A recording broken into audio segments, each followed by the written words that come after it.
Dear miserable bastard.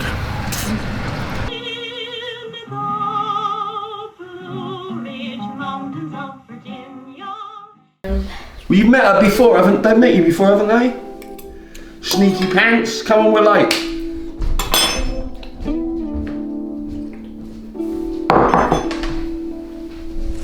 Right, so I put a poll out actually for this next video. Give people a choice to choose what they wanted me to kind of like topic, and the choices were overcoming fear and doubt, which might sort of, you know, for people starting out, that kind of thing particular.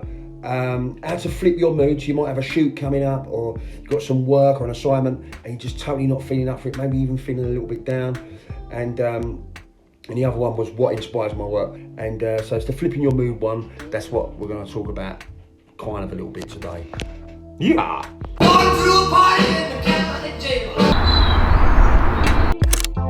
How about that for a motor?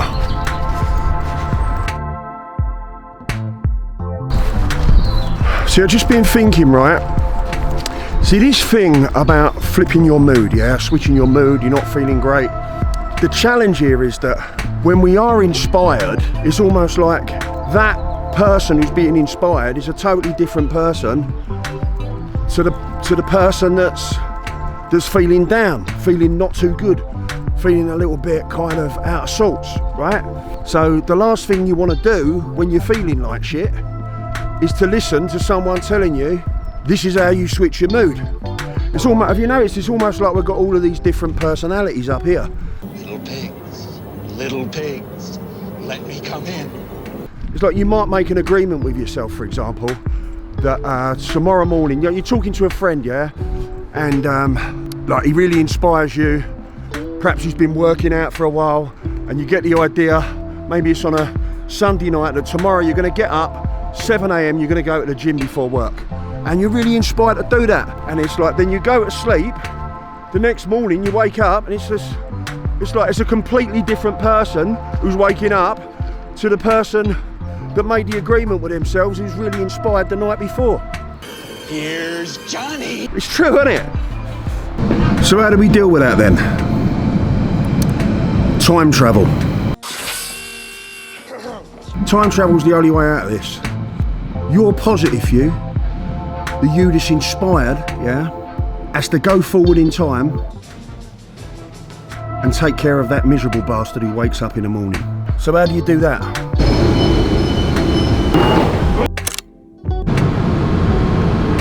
Listen, you can't jump forward yet like Marty McFly style.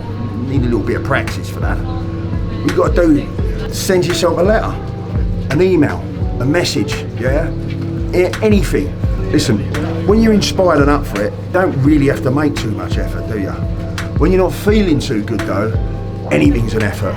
So you need to make it easier for that miserable version of yourself, that like, that lazy version of yourself when he wakes up. So you write a letter or a message and you start it like this.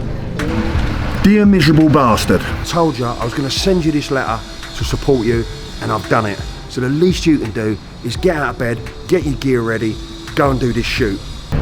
Also, what you got to do, you got to support that lazy bugger in other ways, right? So it might be the night before, you make sure all your equipment for going out on a shoot is all ready, all your batteries are charged, all your memory cards are formatted, all your camera gear's cleaned up. So then you ain't got to do it in the morning, because if it's left to the miserable bugger, he's going to get up, none of the gear's ready, it's going to be like, bollocks, I'll do it tomorrow. You don't want to give that lazy sod any opportunity to skive out of it. Also, when you send that letter into the future, make sure it lands somewhere where the lazy bugger's going to find it. See, you're inspired, it's up to you to take charge now and support that miserable, lazy version of you. So you almost have to be like your own guru, right? Just like, you're feeling inspired, you're feeling good, and use that little time travel concept as a way of supporting that part of yourself that sometimes don't feel so good, doesn't feel great, and because there's nothing wrong with that part of you, right? There's nothing wrong with that part of your side of your personality. We all have that. It's about supporting yourself when you're feeling like that ahead of time. So in effect, time travel. I've got this friend, right, he's a lot older than me. I remember years ago. Now, this friend, he runs a lot of like self-development, self-awareness classes, but it's top-ranked stuff, you know. It's not like he's just read some book and then he's set up a seminar. He's like trained for a long, long time. And this guy, he's always happy, but he's not one of those, like, you know, one of them annoying happy people where there's kind of, they're always jumping about and doing cartwheels, but they're not actually really that happy.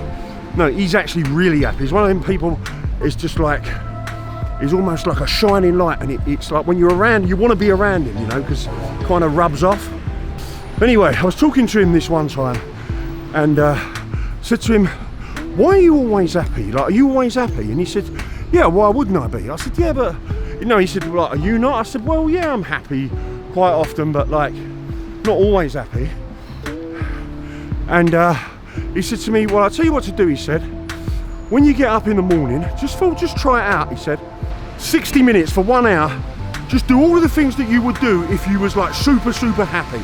Like if you're making a cup of tea, like do it with excellence. When you're brushing your teeth, brush your teeth like it's the first and last time you've ever brushed your teeth before. Dance, put some music on. Do all of the things that you would do if you was like super, super happy. He said, you need to almost like make it up that you're happy. He said, pretend. I said, yeah, but that's not really being happy though. It's kind of not. He said, Gary, the problem with you is, he said, you think when you're miserable, you're not making that up. He said, you are making it up. It's just that you've been doing it for so long. It's not an effort anymore.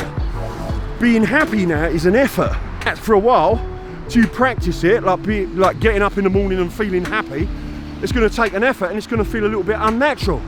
So anyway, I did this thing for like, right, I'm going to do it for an hour, and I pretended, yeah, I made it up that I was happy. So what the funny thing was, after like 10 minutes, I forgot I was acting. I actually felt good. And that's what we've got to do. It's like we've got to put the cart before the horse. It's like stop waiting around until we're happy and then we're going to do shit. Do the stuff that's going to make us happy first, and then we're going to feel good as a consequence, hopefully. Hey, what are you saying? This is my man right here. Al Pacino. Yeah, right, Al Pacino. De Niro. Joe Pesci. Zach Barber. Stephen Graham's in it. Yeah. Tonight.